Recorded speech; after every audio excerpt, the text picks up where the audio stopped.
This episode of the Church for Entrepreneurs podcast is a daily study. Daily studies are designed to grow your faith so you can achieve all God's called you to achieve. This particular daily study, I'm discussing 7 things I wish I knew before I got married. All right, let's take a listen.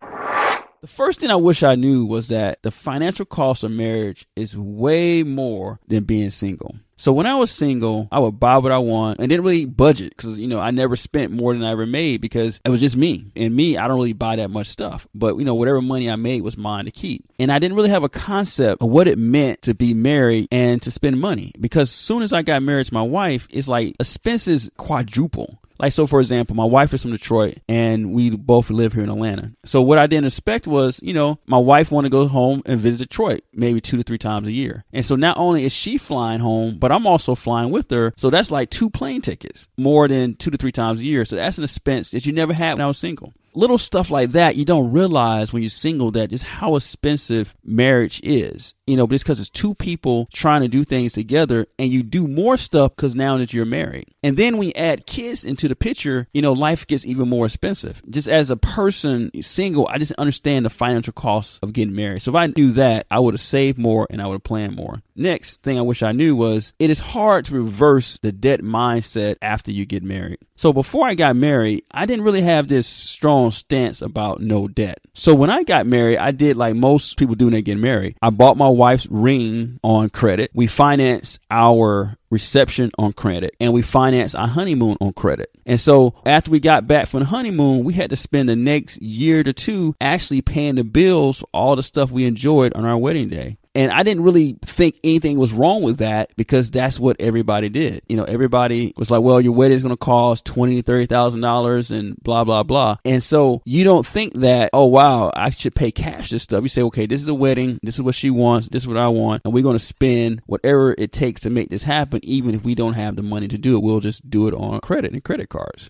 And so that's what I did. So I went through this whole process of putting our wedding on a credit card. And so we'll basically refinance here. Back then they'll give you the 0% transfer rate and no interest for 12 months. So we kept moving debt around. But if I just had the ideal that there was no debt whatsoever, we would not have even got in debt whatsoever for marriage. And so I can say maybe 3 to 4 years of us being married, I really started grabbing hold of the teachings of Dave Ramsey. And I started realizing, man, I don't want to be in debt. And I started studying the Bible about debt and realized how debt is like bondage. And it's not something that God really wants us to be in. In the middle of that, we were looking for a Infiniti FX for my wife. And so anybody knows this is a luxury truck and this thing was going to cost about $600 a month just to lease it, I think. Not even to buy it, just like to lease it. And so I had leased Infiniti G35 and it was really cool. It was black on black, black interior, black outside. And as soon as I got married, I gave that car to my wife to drive. And so when the lease was coming due, it was time to get a new car. And we was out shopping and stuff like that. And then right at that moment, I went to a church conference and our bishop just made this declaration. He said, get out of debt. This is like 2007. This is right before everything started to crash. He was like, get out of debt. Stock market started crashing. And so when I heard that, it agreed with everything I had been learning up to that point about debt not being a good thing. So I had to go and tell my wife, I said, look, I don't think we're going to get this truck. I think that I don't want to do debt anymore. If we can't buy a car outright, I don't want to do it anymore. And I don't want to do anything else on debt. And I want to do everything we can to completely pay off all our debts. And so that sent me on this course of trying to get out of debt completely. And it was a hard thing for her to accept because she had her heart set on this particular car. And not only were we returning the G35, which was a luxury car, we were not going to get any more luxury cars. So she had to go back and drive her Honda Accord, which was her original car before we got married. And I had to go spend cash to go buy a used SUV for me. So we went from this luxury cars back to regular cars. And so that was a huge transition and a hard switch for her. And it took her a while to get used to that. And so if I had that mindset of debt before I started dating her, then it would have been different expectation for our marriage. We would have created different realities for us versus starting our marriage off with this concept of debt. So it's hard to reverse it once you get into it. So it's best, if you're single right now, it's best not to have it at all. Number 3, you must make a serious effort to fairly divide your time between your spouse and your vision. Now, when I first got married, I did like most people do, most men do, is that, okay, I got married, checkbox. Now it's time to go make a whole bunch of money. And so I kind of went off on this business tangent trying to start this great business. And I did so with an uneven distribution of time. I was spending way more time on my business than I was spending with my wife. And I didn't really have that concept that I'm married now and I can't just go bury myself in a cave and go work on something. Because before I got married, I was a graduate student. Basically, I got my PhD in 2002. And I was used to this concept for like 5 years. I would wake up at 10, go to the lab by 12 p.m. and stay in the lab till like 2, 3 in the morning. So just not talk to nobody. So I'm just used to just being single-minded, single focused, and just knocking out a project and not really having any social relationships. I might come up for air to eat or whatever, but I was kind of project driven. And so I didn't realize that once I got married that I couldn't just have that same mindset. I had to divide my time between what I wanted to do in terms of business and spending time with her. And that created a lot of havoc in our marriage because it's like I was not really putting in the quality time I needed with her in the marriage. Point number 4, dating only gives you a small picture of the person you are marrying. Now, if I knew this before I got married, I would have tried to really understand who April was, who my wife's name's April, and realize that over time she would change as we got older and as different life situations took place. But, in my mind, it's like the person I knew then was going to be the exact same person throughout our entire relationship. And what I've learned about marriage is that people change. I've changed. And so if you understand that with the dating process, that the dating process is just a way to get to know the person, to make sure they have good raw material, and to make sure they're compatible enough with you and that they're flexible enough to grow with you as you guys both grow and change in the Lord, then it makes your dating relationship less stressful and it makes it easier. Because a lot of times people like to date for like, oh, we're dating for 7 years. I'm still not sure yet. If you're still not sure after 7 years, y'all need to leave each other, because really after 1 year, you know enough to know whether or not this is a person that you want to be with or not be with. And you're not going to know everything. Marriage is a faith walk. It's not I can say, okay, if she has this, this, and this, we're going to have a great marriage. No, you can have two compatible people, two people in the same career, the same profession, and they're just so similar, but it's just that little nuance of differences that's going to create problems and tensions in the marriage later on. I always tell people, say, I want to know who God wants from me. That's fine and good, but you're still going to have problems. Because think about Adam and Eve.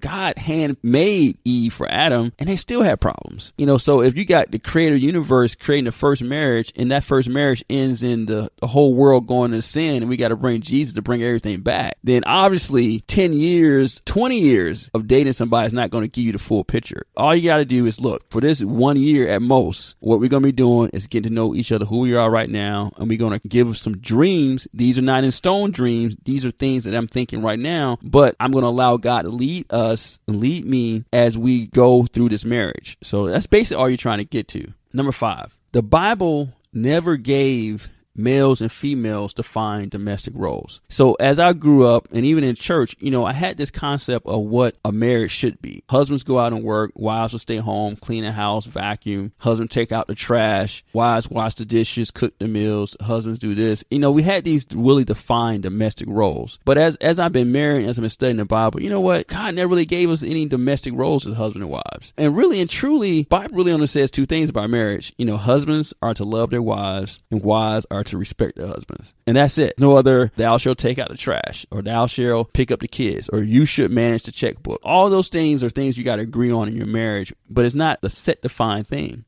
Another thing with marriage too is that even though the husband is the head of the household, if you look at in the book of Genesis, when God created man, he created male and female. So man was technically already male and female when God created them. But what happened was God separated the human man into two separate parts, one man and one womb man. And womb man means a womb man, basically. So he took that one man and split him in two. But a man was completed whole. So technically, both male and female were created on the same time. It's just that God separated them and wanted them to come back in fellowship. And so really, you have this picture of two equal parts coming back together, not one part greater than the other or one part lesser. They're two equal parts that you're trying to come back together in that one sense of unity. Even looking at God said, I'm going to make Adam a helpmeet for him. When I used to think of that word helpmeet, I thought it means somebody to help me with my vision. honestly and truly. And most Christian churches teaches us as that the man needs to find a wife so she can help him do what God's called him to do. And really, I think that's far from what God wanted done right there. Because you think about Adam was already naming all the animals and doing all this great stuff. He didn't really need any help with that stuff. If you look at the word help me, really all God is saying, I'm going to make you a companion, somebody that's equal to you, somebody you can fellowship and spend time with. Think about it. When he created us, humans, he created somebody like him so he can fellowship with us. And when he created us like him, he gave us his same power to have dominion over the earth, just like he has dominion over the heavens. So he wanted man to experience that same relationship of having that equal companion. And so really marriage is a companionship of two equal parts coming together in agreement. And then the roles that we only have is love and respect. As a husband, I love her. And as the wife, she respects me. And so those are the really only two things we got to do for each other. And all the other stuff is something you got to compromise on, agree on, and figure out how you're going to make this thing. Number 6, enjoy the time with your spouse before the kids. When we didn't have our first little girl, I mean, when I think back, really, we had way more time than we needed. We had a whole lot of money to do whatever we want to do with, because you got 2 people working, 2 people making significant revenue, and you just have fun. And you don't realize that time is precious, because once you have kids, and like in my case, my wife, she became a stay-at-home mom, so that kind of cut our income in half. So I had to really step up the business game to try to make up for that lost income. And so you don't have the same free flow of money or time anymore once you have kids. So it's like when you are married and you don't have any kids, you really got to enjoy that time. And it's look at this as a precious window of time. It's you and her or you and him, and you guys can spend time with each other, enjoy each other, and just have fun together. And don't try to overcomplicate that time and add all these extra projects and things. Just enjoy what that time is, because soon you have kids, it's not going to be that like that until they're out of the house. That could be 20 years from now. So I wish I would have enjoyed that time more. Number 7, love is not a feeling or an emotion, but it's commitment. A lot of times we use the word love. We think love is some kind of feeling that you fall in and out of. But love is not a feeling. It's actually an act of service. It's an act of commitment to another person, an act of serving another person. When the Bible talks about, God so loved the world that he gave, that's an act of servitude. That's an act that, I love you so much, I'm going to give to you. And he gave to us even when we still were sinners. So when the Bible says, husband, love your wife as Christ loved the church, that's a picture of giving without expecting anything in return. It's not this concept of this mushy feeling of love. That's a feeling. But love in itself, in its true sense, is just an act of service to another person without expecting anything in return. And that's what love is. And if you look at the other word, respect, when God told wives to respect your husbands, respect is like giving honor. And giving honor is also an act of service to another person. When you think about it, I always tell people that, God wouldn't tell us to do stuff if it was going to be easy. He tells us to do stuff because he knew it was going to be hard. So when he said, husband loves your wives and wives respect your husband, he understood and knew that was going to be a hard thing to do. And so he had to specifically give us that instruction, so we'll make sure we did that. So those are the 7 things that I wish I knew before I got married. Because here's the thing, folks, a successful marriage doesn't happen automatically. A successful marriage requires work. And really and truly, if you don't do any work to your marriage, it'll automatically fall apart. You don't have to do anything for your marriage to fall apart. So when you see all these people getting divorces, just look at it. You know what? They didn't put in the right effort on both sides to make that thing work. Marriage is like lifting weights. To get a weight off the ground, you got to put in some force and energy to pick it up. Because the natural state of that weight is just to stay on the ground and not be lifted up. So if you want to lift up your marriage and pick it up, you and your wife and you and your spouse together have to lift up that marriage and hold it up there, and it takes some work. And if you relax a little bit, it'll fall back to the ground. It's not like you can build it one time and it's good. You got to keep building and keep building and keep building and keep building, and you never stop building it. You never stop loving without respecting anything in return, and you never stop respecting it. And so these things don't happen by accident, and these things doesn't happen automatically. That concludes today's daily study, and I pray that it was a blessing to you. Before we wrap up, if the Holy Spirit is speaking to your spirit to partner with Church for Entrepreneurs, go to churchforentrepreneurs.com/partner. Your partnership gives us the time and resources to minister to entrepreneurs around the world. Go to churchforentrepreneurs.com/partner. And if you want to connect with our ministry more, go to churchforentrepreneurs.com and join our online community. You guys be blessed, and I'll talk to you soon.